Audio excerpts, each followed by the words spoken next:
Thank you for listening to Depictions Media Radio.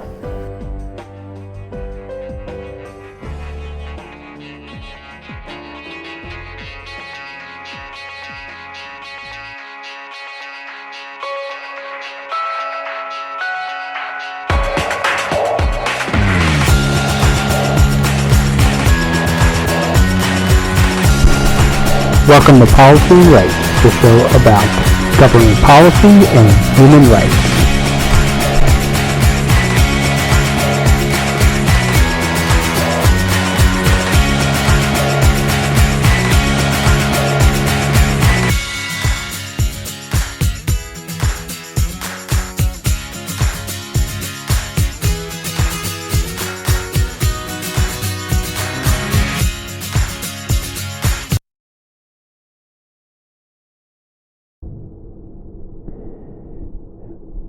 Welcome back to Policy and Rights here on Depictions Media Radio. I'm your host, Michael Clogs.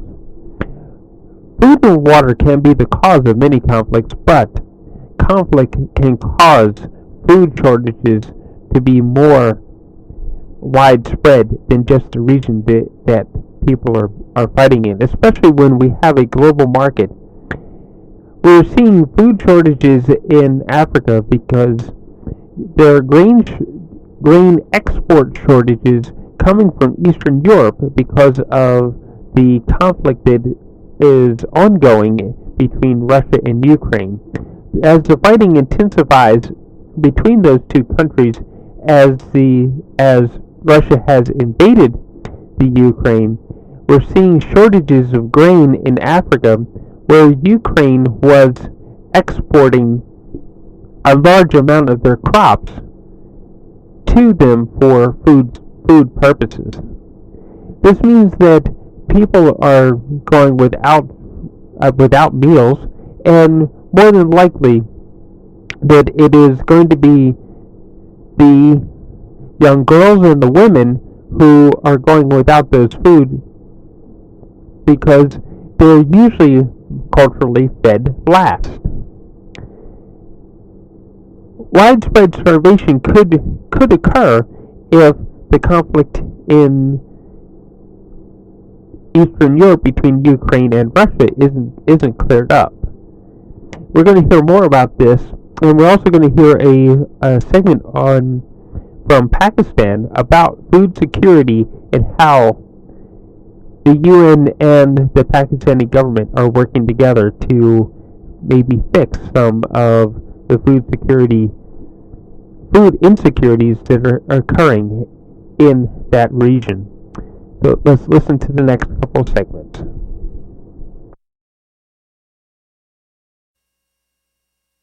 And the United Nations. Mr. Secretary General António Guterres, the floor is yours, and muito obrigada. Thank you very much, Excellencies, ladies and gentlemen. I'm happy to join you for this dialogue series and commend your focus on nutrition and food security on the African continent. For too long, nutrition, food security, conflicts, climate change, ecosystems and health have been treated as separate issues. But these global challenges are deeply interconnected. Conflict creates hunger. The climate crisis amplifies conflict. Economic insecurity is heightened by the pandemic and by inequalities in resources allocated for recovery. These problems are systemic, and they are getting worse. Decades of progress on hunger are being reversed.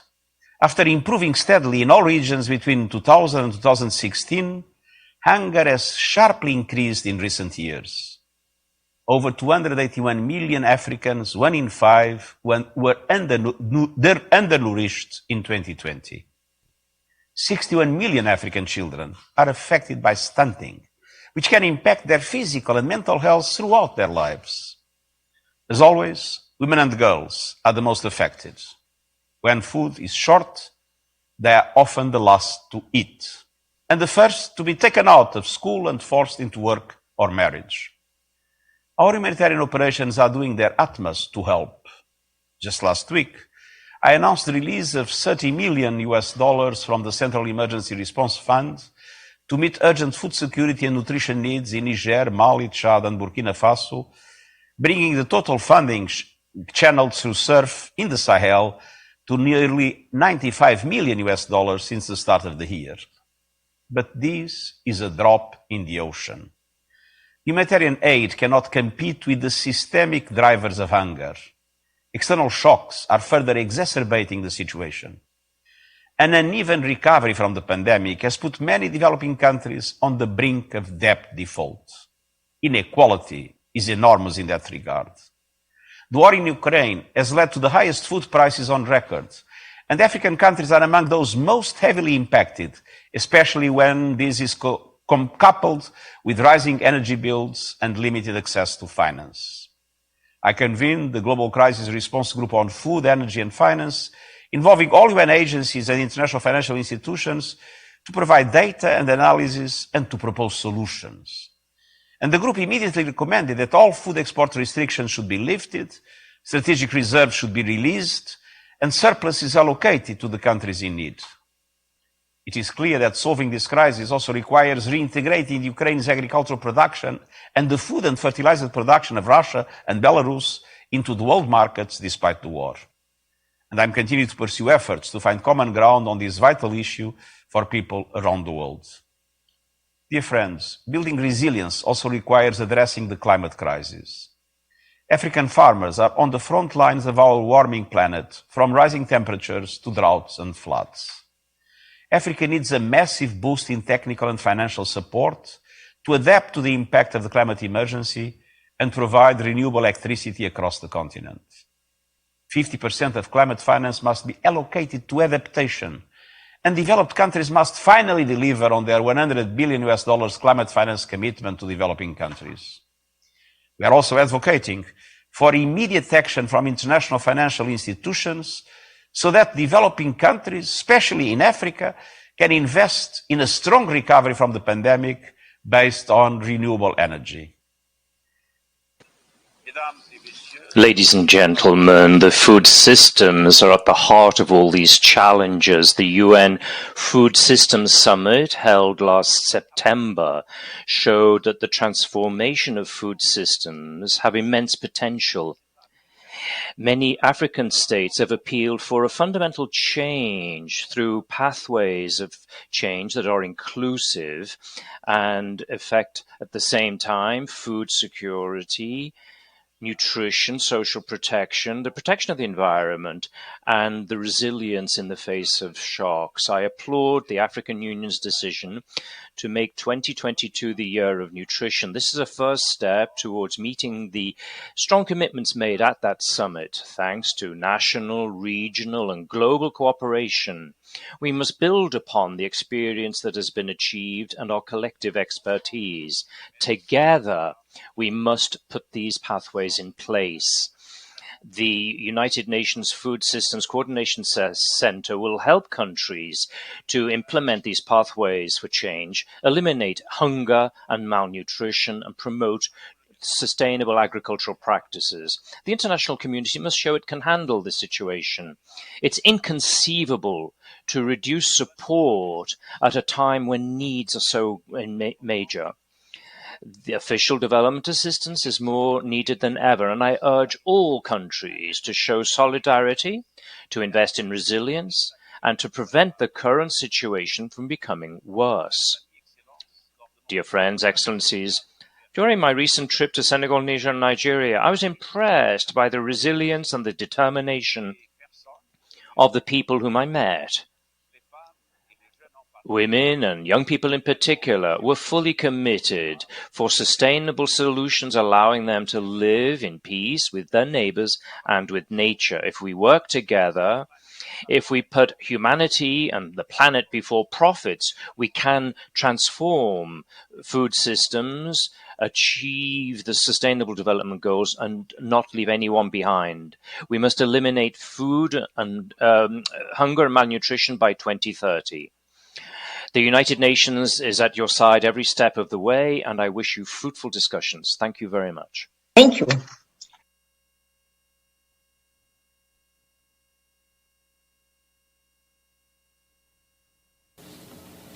So I think we should begin. Okay, thank you. And I welcome you all. Thank you very much for joining us today. As you see, we have our Foreign Minister, Mr. Bilawal Bhutto Zardari here to speak to the media. I will first give floor to Honorable Foreign Minister to have opening remarks, and then we will open the floor for questions. So over to Shukriya, you. madam. Good afternoon, everyone. Thank you so much for taking the time out for this press interaction. As you may be aware, I'm in New York for the meetings called on food security. Yesterday, we attended the ministerial meeting on food security, and I'm just coming out of the debate at the UN Security Council on conflict and food security. On the sidelines of these engagements, I've interacted with a whole host of foreign ministers, with Secretary of State Blinken, with the Foreign Minister of Italy, with the Foreign Minister of Turkey. We've also met with UN Secretary General and the President of the General Assembly, and had the opportunity to present Pakistan's point of view, a whole host of levels. Just to refer to food security very briefly before I take your questions, Pakistan has a real threat of food insecurity, water insecurity, and energy insecurity that has obviously been exacerbated by recent geopolitical developments. But as you all know, as a result of the COVID pandemic and the climate crisis and economic situations across the world, these issues are far more endemic than that and far more problematic than that. Pakistan is one of the most climate stress countries at the moment. My home province of Sindh is seeing a particularly harsh heat wave. All of Pakistan is currently declared drought hit. We are seeing temperatures in April that we're not used to seeing until the peak heat of the summer. For example, Jacobabad, city in the northern area of the Sindh province, touched 50 degrees centigrade in the month of April. That is just not a temperature we're used to seeing until the heights of summer.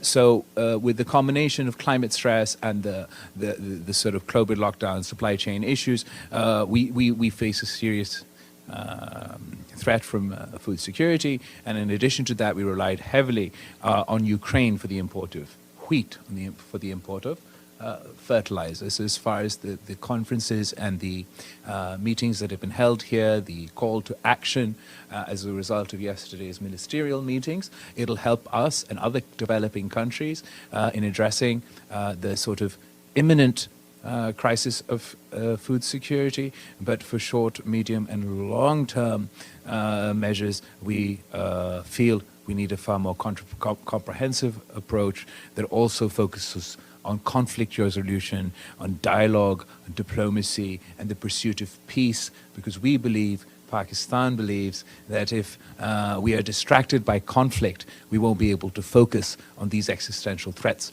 of our time. And this is the case that I made in yesterday's ministerial meeting and today at the UN Security Council. I now give you all the opportunity to ask us some questions. I will first give floor to our President Valeria.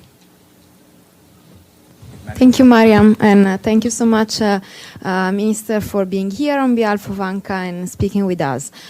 So my question is on food security. So India suspended the wheat export. Are you concerned about this move, and what are the potential consequences for the region? Also, yesterday you met the Italian Foreign Minister Luigi Di Maio, and have you identified together some specific action on food insecurity? Thank you so much. Thank you. Thank you, Madam President, for your question. As far as India's decision to ban the export of wheat, it is obviously the decision of the Indian government to decide what it wishes to do. Such actions, restrictions actions, protective actions are being discouraged through forums like the multilateral meeting that we held today. Of course, at a time of shortage and at a time of distress, we all must work together to meet the needs of those who can't meet their food security targets. As far as our meeting with the Italian foreign minister yesterday, I must say it was very positive. Italian foreign minister was extremely impressive. Pakistan and Italy enjoy good relations, and we discussed a whole host of topics, including enhancing trade cooperation between the two countries. Italy has long had a focus on food security, so we will indeed see where we can assist each other on that issue as well. Al Jazeera. Christine.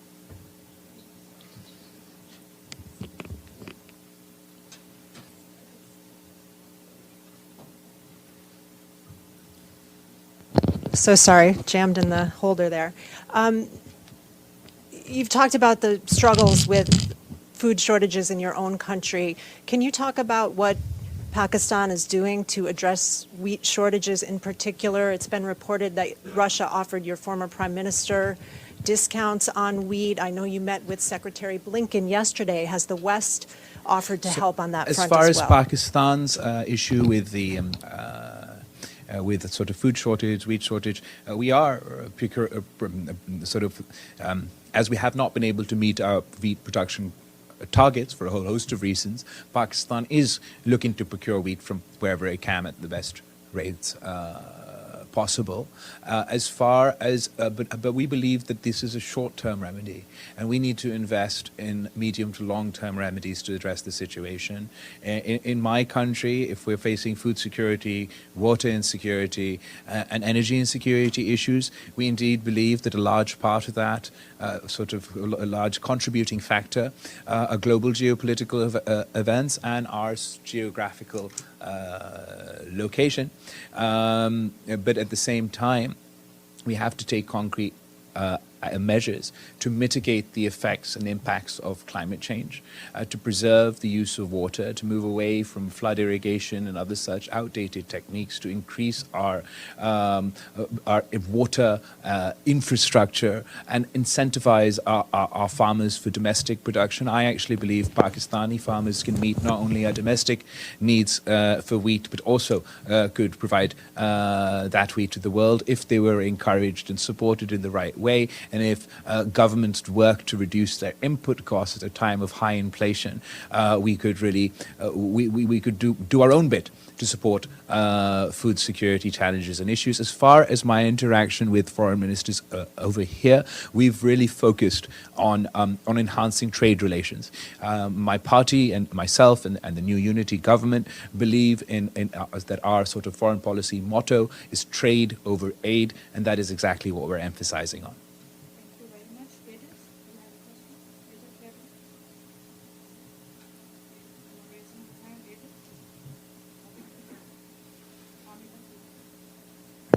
Thank you, Mr. Minister. I'm not Edie, but she'll come around.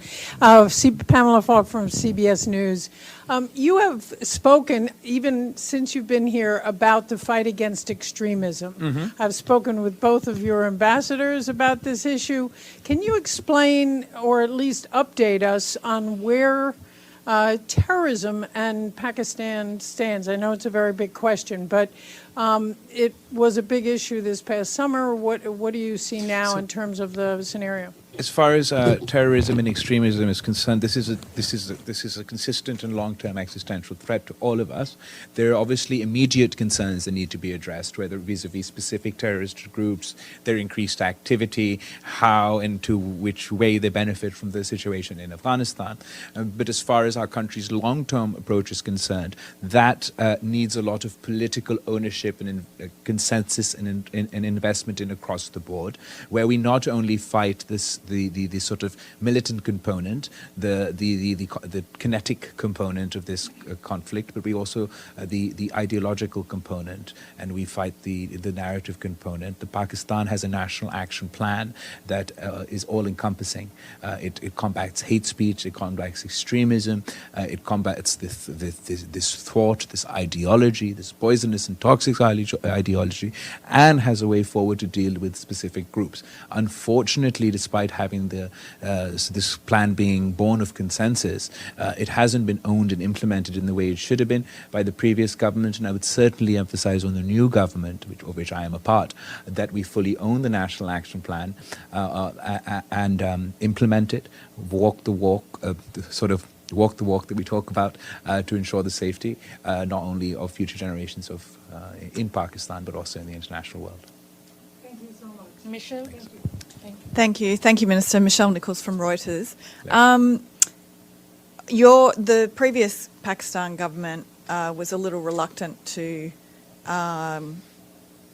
condemn or join a chorus of international governments condemning Putin for his invasion of Ukraine. What is your government's assessment of what Russia has done in Ukraine? And then on a bilateral level, ties between Pakistan and the United States, what challenges do you see in that relationship and can they be overcome? Thank you. There's no sea change in Pakistan foreign policy between the previous administration and now. We do, of course, have a more nuanced foreign policy, but as far as this particular issue is concerned, Pakistan is in favor of peace. We, from our own perspective and our own experience, have just seen how after decades of conflict in Afghanistan, how ultimately dialogue and diplomacy were the path to a conclusion. And our case before the world, made it today at the UN Security Council, is just that, is to learn from our experience and deploy the tools of dialogue and diplomacy now to help pursue a peaceful resolution for this conflict. We believe that this and other conflicts around the world serve to exacerbate issues, distract us from existential threats like climate change or even the global pandemic, which we are experiencing at the moment. It's not over. So that is our primary message. Pakistan, despite having limited resources, has done whatever it can within a humanitarian crisis, within a humanitarian context. We have been leaders in advocating for humanitarian aid in Afghanistan and chipping in our part over there. We've also, despite our limited resources, been providing humanitarian assistance to the people of Ukraine. So while our foreign policy is more nuanced, there's no sea change in our approach. Your second question was more... Oh, okay. So on the bilateral front, we absolutely believe that engagement with everyone and consistent engagement is important, regardless of events and ground realities. And it's only if we have consistent engagements that we can deal with the multitude of problems that we do face. I'm particularly pleased with the way that the engagements that we have had on the sidelines of this of the United Nations have gone so far. I believe Pakistan and the United States have a long history.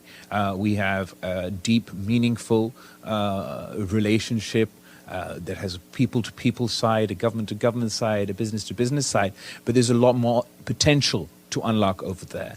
And we would like to pivot away from a transactory relationship, a one-point agenda relationship, to a more broad-based relationship with a particular emphasis on trade, with a particular, I'm particularly pleased with my conversations with Secretary of State Blinken on enhancing trade in the agriculture sector, in the energy sector, in the tech and IT sector, on the U.S. administration's initiatives on women empowerment, empowering women entrepreneurs. And I look forward to working with the U.S. government in these fields to provide opportunities for Pakistani business and for American entrepreneurs, because I believe that they hold the key to unlocking the true potential of our bilateral relationship. Thank you. Thank you, Mr. Foreign Minister. Susan Tehrani from WION. Do you think it's time that Pakistan reached out for dialogue with India? And also, my second question is, after your meeting with Secretary Clinton, just to follow up on that, what you just mentioned, do you think that Pakistani-U.S. relations has had a reset in a way? So as far as the question of our relationship with India is concerned, that's particularly complicated by their recent illegal, unilateral measures in Indian-occupied Kashmir. Firstly, the actions of August 5th, 2019, and more recently, the events of May 5th, 2022, have complicated this matter. These unilateral actions not only seek to undermine the internationally recognized disputed status of the region. We see these as an assault not only on the people of Kashmir, but an assault on this institution of the United Nations, as an assault on the UN Security Council and its resolution, as an assault on the Geneva Convention. Not only are they undermining the international disputed status of the region, but there's a concrete effort to undermine and disenfranchise and disempower the Muslim minority, a Muslim majority of the region.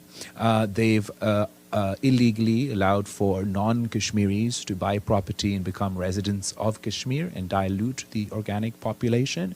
And more recently, through the May 5th so-called Delimitation Commission, the electoral constituencies of Indian-occupied Jammu and Kashmir have been gerrymandered to artificially inflate the non-Muslim minority and convert the Muslim majority into a minority. So such actions make it very difficult for us to hold a dialogue with the country who is implementing a racist policy in Indian-occupied Jammu and Kashmir and are not abiding by the resolutions of the United Nations and international norms and international rules-based order. And this, having said that, we are very cognizant of the fact that economic activity, dialogue, diplomacy are ultimately the ways and means for countries to engage with each other and resolve disputes. I just note that particularly at the moment, given this aggressive hostile behavior, the practical space for that happening is very limited. So I think that it is very important for the United States and Pakistan to consistently engage, to honestly engage. And while I wouldn't call it a reset, I would say it is a great opportunity for both sides to think about what is in the benefit of our people, what is in the benefit of the people of America, and what is to the benefit of the people of Pakistan. If we sort of close all doors between the two countries and stop talking to one another, I don't believe that serves the interests of Pakistan, and I don't believe that serves the interests of the people of America. There's definitely a newfound opportunity to enhance engagement, to move beyond a transactional relationship to a more deep and meaningful relationship. And I certainly see the space for that. I certainly see the window for that. And if only we continue to have an honest and meaningful dialogue with one another, Pakistan is very committed to working with the international community.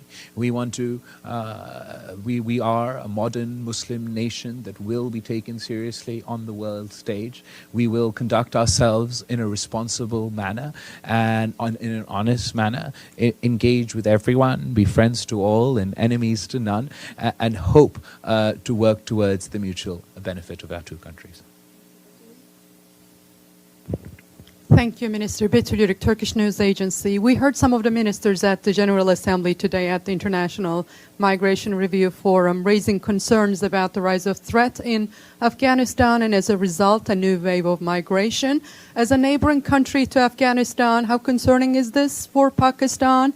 And also, how should the international community engage with the Taliban regime? Thanks. Thank you so much for your question. And the issue of refugees and migration is a sort of a hot button topic in countries across the world. Particularly given the events in Afghanistan, it is most certainly a fear for us and all neighboring countries. We do fear the possibility of the floodgates opening to massive a refugee crisis like we've seen in the past. As the humanitarian situation in Afghanistan worsens, as the economic situation in Afghanistan worsens, the threat and likelihood of this happening increases.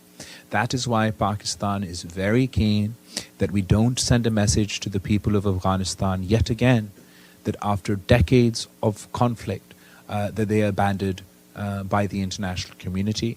Pakistan is working particularly hard to assist in the humanitarian crisis and encourage the international community to engage with Afghanistan and engage with the humanitarian crisis in Afghanistan to stop a total collapse of the Afghan economy. Because surely if 95% of the people of Afghanistan are under threat of poverty, of going below the poverty line, that not only has consequences for Afghanistan, but it has consequences for Pakistan and indeed the rest of the world, one of those manifestations would be in the form of refugees and migrants. Can I have a follow-up, please, on Yes, Afghanistan? Taliban has rolled back all the sanctions that have been imposed on women in terms of dressing, education, suspending of education. What does your government convey to the Taliban, your position on that? So the Pakistani government is very clear in private and in public that we convey to the new regime in Afghanistan that they live up to their international commitments. Now, whether that is their international commitment to the right to girls' education and allowing the women's rights in Afghanistan within that context, or it's their international commitment to not allow their soil to be used for terrorist activity, or it's their international commitment to form a more inclusive government setup. In our private conversations and in our public conversations, we do insist on these points. As far as the specific question of women's rights are concerned, the previous government may have had its own approach, but as Foreign Minister of Pakistan, I believe when I emphasize the importance of women empowerment, the importance of women's rights, that is not within some sort of Western imposed construct. We believe that women were given rights by Islam.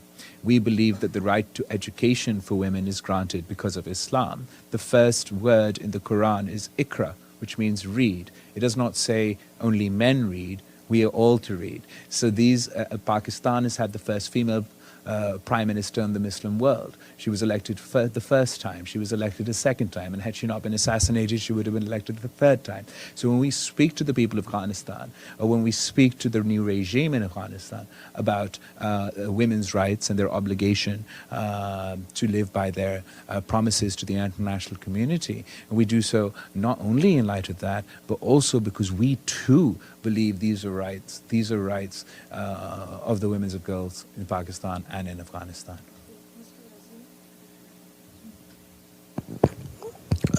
Okay, my question is about that. History tells us that we have been ally of the United States against Russia in Afghanistan. Now, how this new government is trying to overcome that, and secondly, because of the trip to Moscow by the former Prime Minister, there is a wave of disappointment among Europe and America for not, making any condemnation of the Russian invasion. So where does your government stand, and how you are going to make a rapprochement towards that policy? As far as what you're referring to at the start about being allies in Afghanistan, that is also now very old history. That is the history of the 80s, and obviously the Cold War context and what went on there is now part of history. As far as the former Prime Minister's trip to Russia, I would absolutely defend the former Prime Minister of Pakistan. Pakistan's Prime Minister conducted that trip as part of his foreign policy, and without knowing that no one is psychic.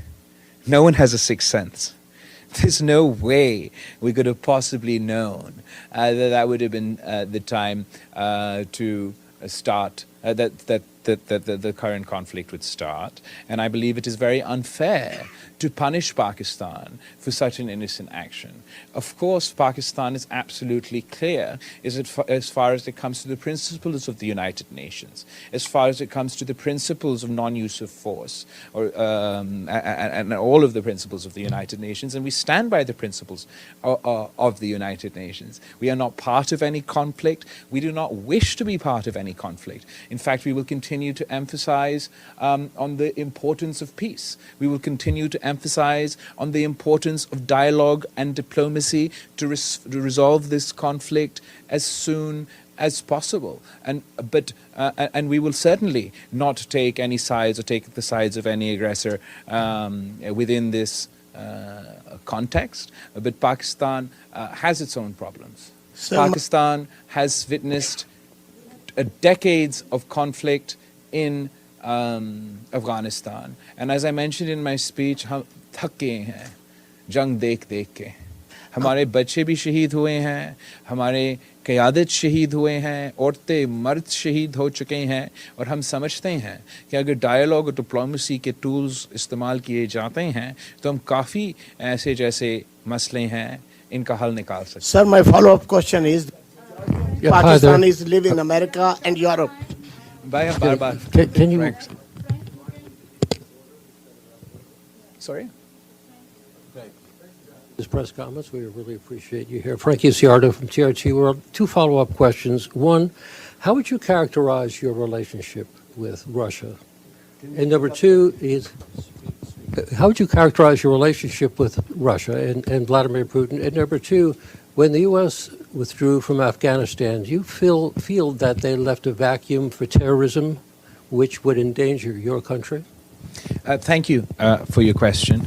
Pakistan has a government, has relationships with all states, all governments in the world, and whoever happens to head those governments or head those states, we also have official and diplomatic relations with them. There are no personal relationships between individuals, and they're only relationship between states and governments as far as your Russian question is concerned.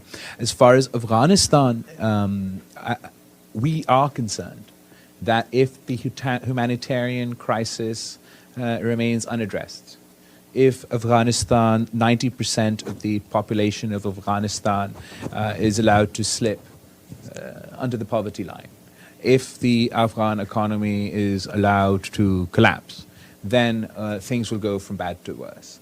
There are concerns about terrorism.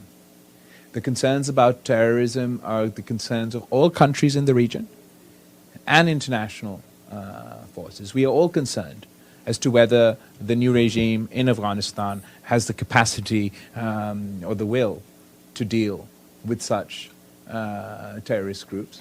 And as we are looking to them to live up to their international obligations, one such obligation was to ensure that no terrorist activity would take place, or their soil would not be used for terrorist activity.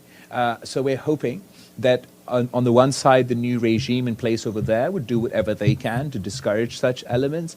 And on the other side, we are working with the international community to help alleviate the humanitarian crisis developing there, the economic crisis developing there, because we believe that allowing the Afghan people to feel that they've been abandoned once again, allowing them to plummet to the depths of poverty and having an economic catastrophe has no plus sides and only negative sides for everybody involved. Thank you. Thank you so much, Foreign Minister. My name is Abdul Hamid Sayam from the Arabic daily Al-Quds Al-Arabi. I see so much similarities between the behavior of India in Kashmir and the behavior of Israel in occupied Palestine. The Israelis moved their nationals into the occupied West Bank, and the Indians doing the same. The Indians scrapped the special status of Kashmir, as you know, and Israel considered the West Bank as part of Greater Israel. The same thing applies to the relationship between Prime Minister Modi and the former Prime Minister Netanyahu and the current one.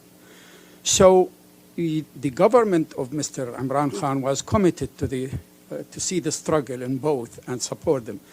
How do you characterize the policy of your government regarding both the struggle of Kashmiri people and Palestinians? Thank you There's very much. been consensus across the political spectrum in Pakistan, whether it comes to the question of Kashmir or it comes to the question of Palestine.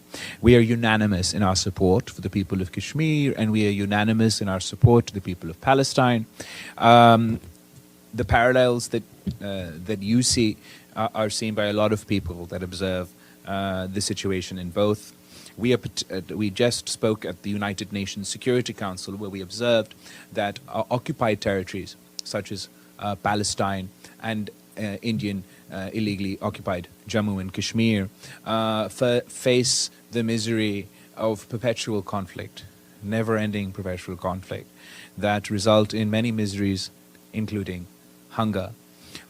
We believe that we must continue to highlight the plight of the people of Kashmir and the people of Palestine. We are still, very recently, the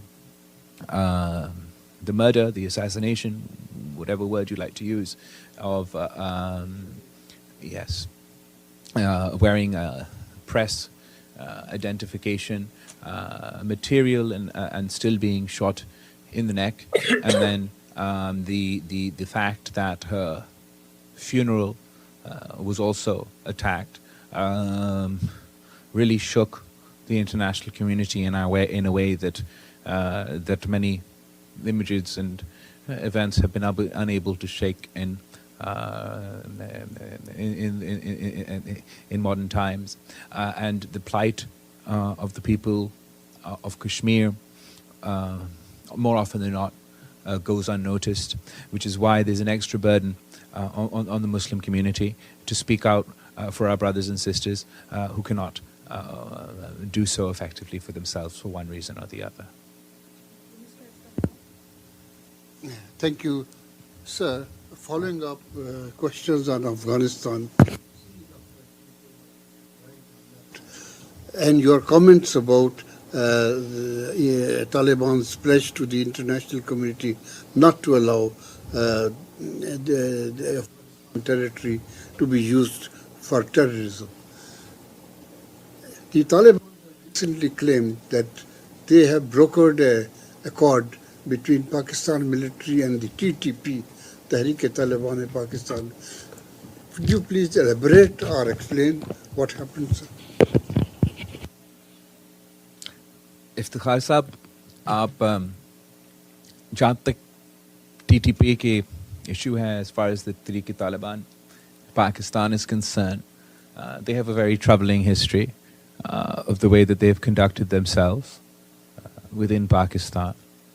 Their terrorist activity is has been the most the significant challenge within the terrorism within terrorism in Pakistan. Pakistan ke the biggest terrorist attacks in Pakistan, the most devastating terrorist attacks in Pakistan are linked to Tehreek-e-Taliban Pakistan. Whether it is the APS attack in Peshawar on the school children who were murdered in cold blood, whether it's the attack on my mother, Shaheed Mohtarma Benazir Bhutto, and a whole host of terrorist activity in Pakistan are linked to these groups. Pakistan has, at different times, tried various approaches to deal with terrorism. We go after those who commit terrorism. We pursue those who are involved in terrorism.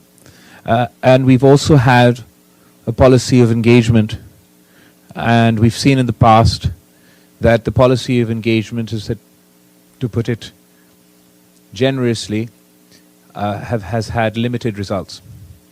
At the moment, there are reports of, as you mentioned, as you stated in your question, and I can't add much more detail to that, other than to say that I'm monitoring the situation, and I hope that unlike the past, if there are any dialogues going on right now, that unlike the past, they bear fruit. But it's important to emphasize that we must insist on the new regime in Afghanistan, that not only their own soil not be used for terrorist activities, but groups like the TTP that are linked to the TTA and other such terrorist groups are also discouraged by the new regime in Afghanistan from conducting terrorist activity anywhere else.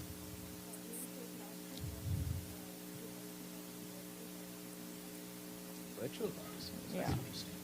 You can have a floor. Yeah. You can ask the question. Yeah.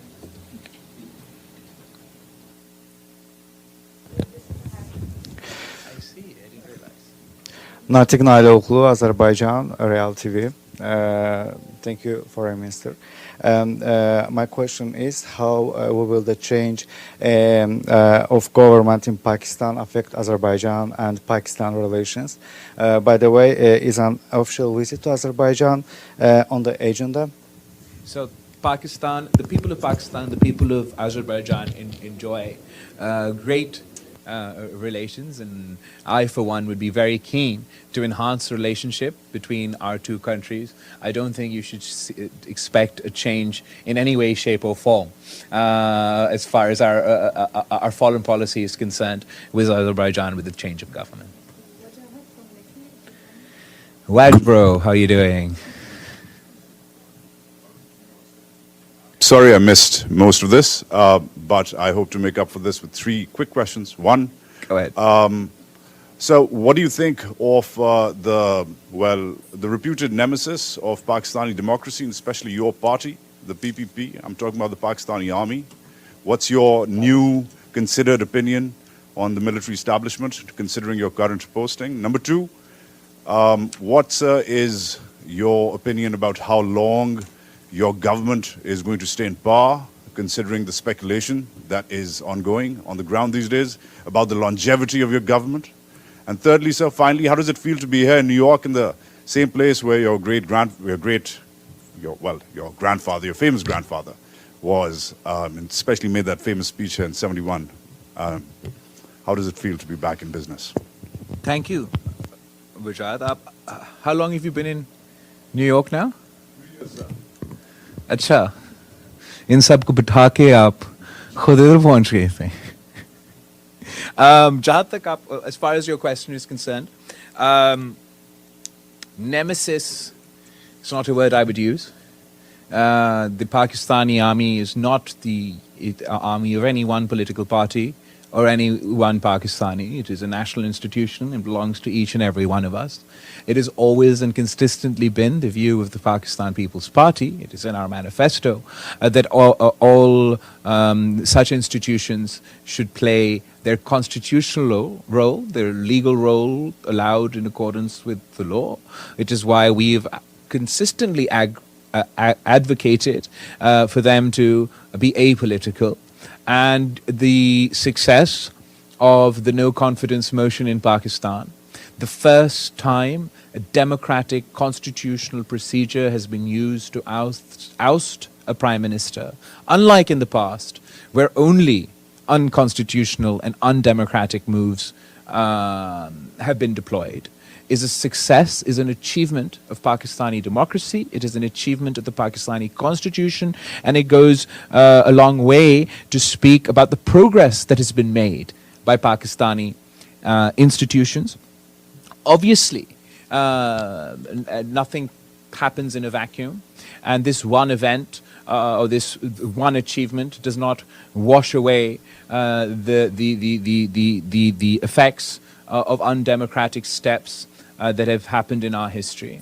We believe that this is a patience game, and one has to, it's a long grind, and one has to work very hard to consistently pursue democratic principles and regain democratic space and regain space for parliamentary democracy in Pakistan.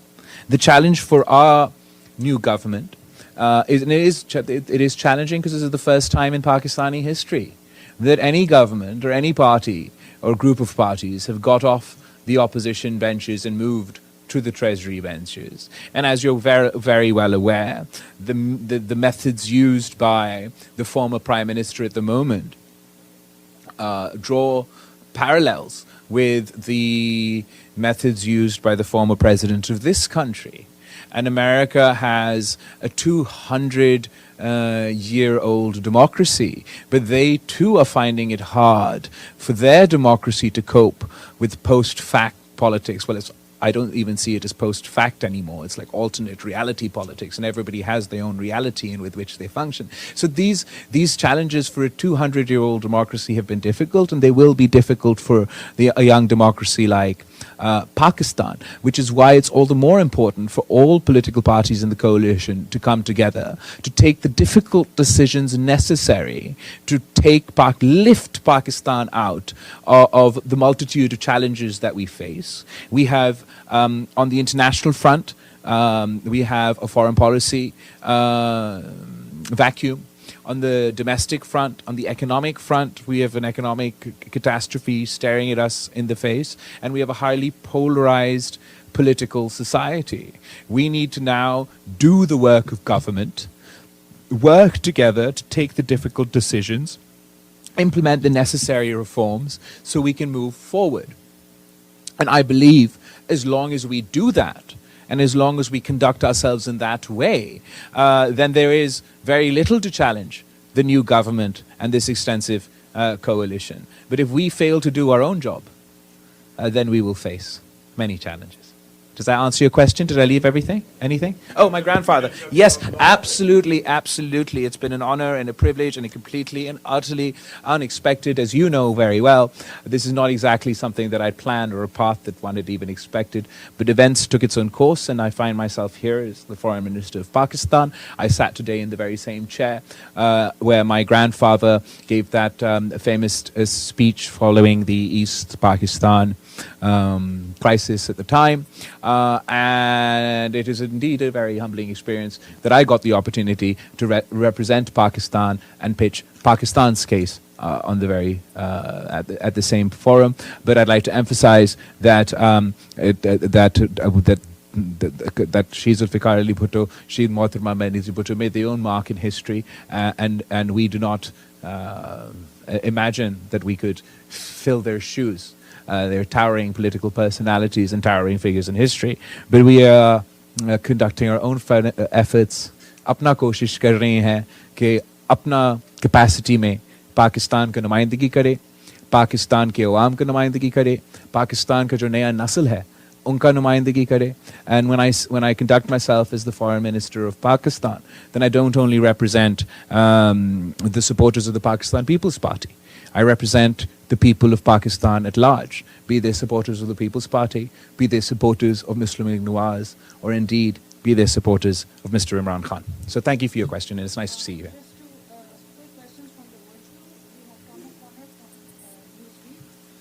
Oh, how do I answer virtual questions? They will come from. So organizers, can you unmute Tom O'Connor?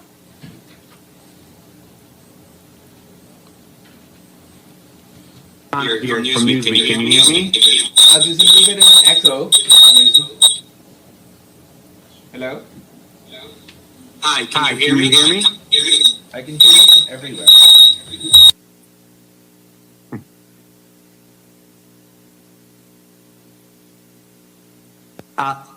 I'll go ahead and ask my question then.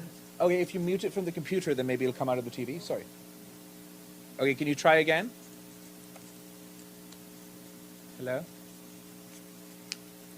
Oh dear. Okay, unmute it from the computer. It's just doing both. Hello? Hello? Yes.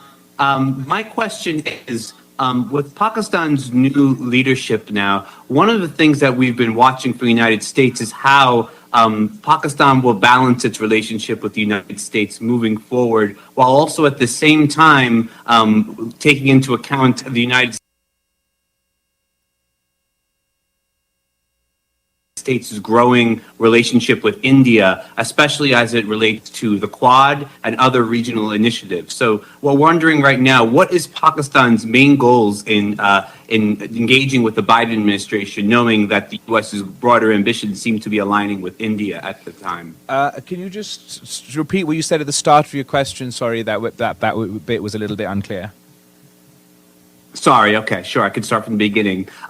My question was essentially Pakistan's plans to engage with the United States and its broader goals for this relationship with the Biden administration in the context of the Biden administration's engagement now, growing engagement with India as part of the quadrilateral security dialogue and countering China. Pakistan is not insecure about our relationship with the United States, and we believe that the world is big enough for both Pakistan and India to exist.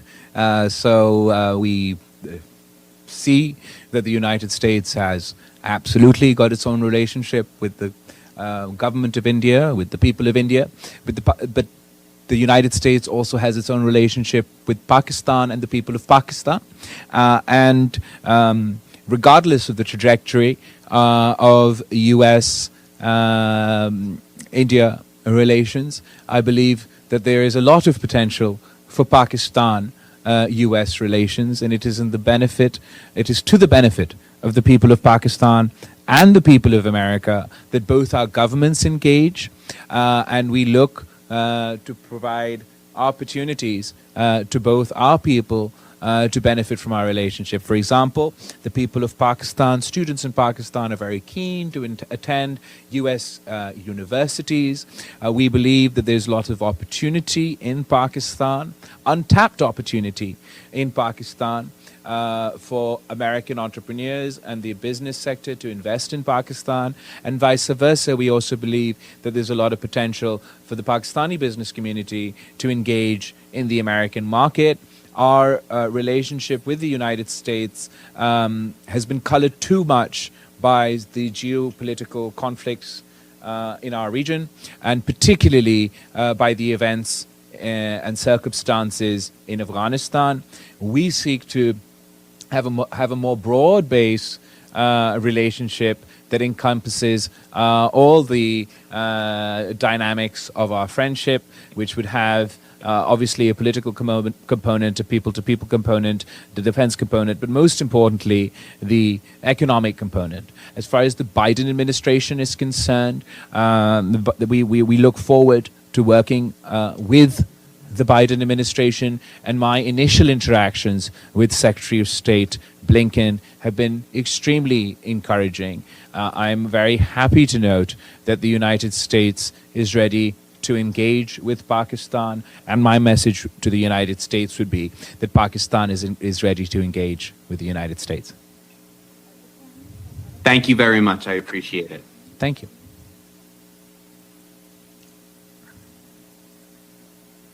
Unmuted.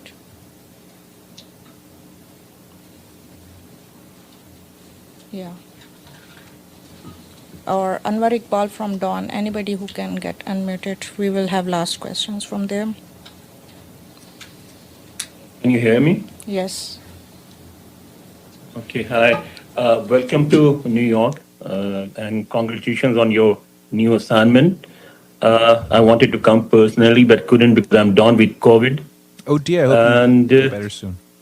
Yeah, I mean, it was bad, not I'm coming out of it. So I just noticed a very positive change in approach in Pakistan's foreign policy, that you defended the former Prime Minister as somebody who represented Pakistan, and you said he went to Ukraine. He didn't know how the situation was going to unfold. So was this just one-time change, or are we going to see a new approach by the new government? And also there are reports circulating in Islamabad which say that the new government wants to change the focus from traditional diplomacy to economic diplomacy. Can you please, if it is true, can you please explain what it is? So as far as the former Prime Minister is concerned, I can't defend his politics, I can't defend his manifesto, I can't defend his government.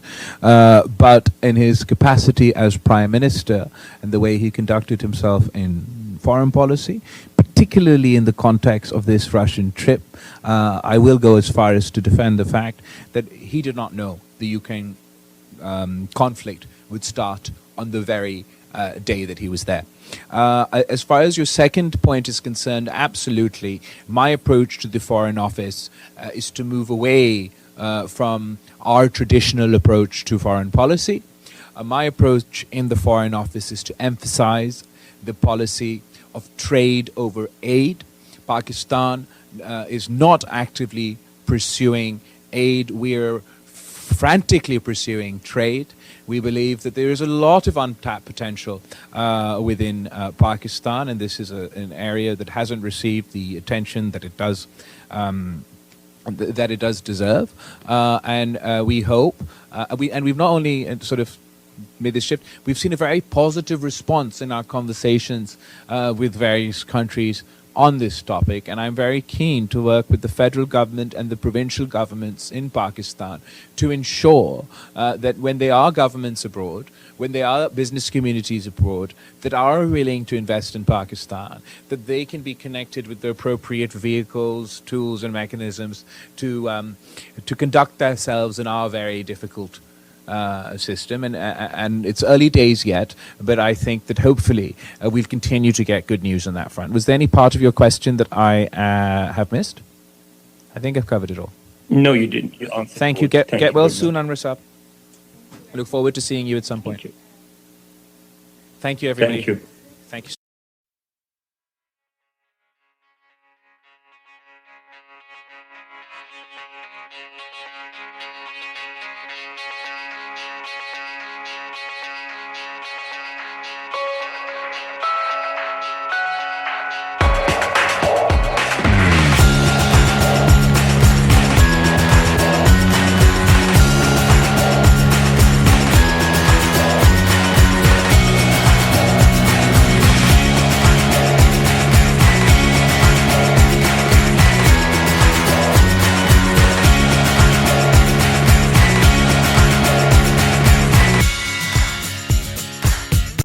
This show has been produced by Depictions Media.